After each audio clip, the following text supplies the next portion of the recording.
தமிழக சட்டமன்ற தேர்தல் நெருங்கும் வேளையில் அரசியல் களம் மட்டுமின்றி திருப்பூரின் விசைத்தறி கூடங்களும் தேர்தல் திருவிழாவிற்கு தயாராகி வருகின்றன. இது குறித்த ஒரு செய்தி தொகுப்பு. பின்னலாடை நகரமான திருப்பூரில் பனியன் உற்பத்திகள் மட்டுமின்றி விசைத்தறிகளும் அதிக அளவில் இயங்கி வருகிறது. குறிப்பாக பல்லடம், அவிநாசி உள்ளிட்ட பல்வேறு பகுதிகளில் அதிக அளவில் விசைத்தறிகள் இயங்கி வருகிறது. தமிழகத்தில் 2026ஆம் ஆண்டு சட்டமன்ற தேர்தல் நெருங்கி வரக்கூடிய சூழலில் அரசியல் கட்சிகள் சார்பில் தேர்தல் பணிகள் முன்னெடுக்கப்பட்டு தீவிரப்படுத்தப்பட்டுள்ளது. தமிழகம் முழுவதும் பிரச்சாரங்கள், பொதுக்கூட்டங்கள் நடத்தப்பட்டு வருகிறது.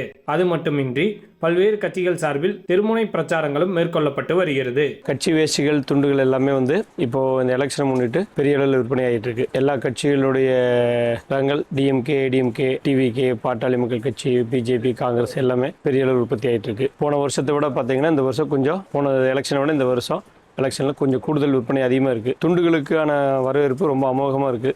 ஏன்னா கோடை காலங்கிறதுனால மஃப்ளரு மற்ற ரகத்தை விட துண்டுக்கு வரவேற்பு நல்லா இருக்குது. எங்கள் உற்பத்தி இடங்கள்லேயும் ஒரு கூடுதலான கூலி கொடுத்து நாங்கள் நிறைய உற்பத்தி பண்ணுறோம். எங்களுக்கு ஒரு நல்ல மகிழ்ச்சி.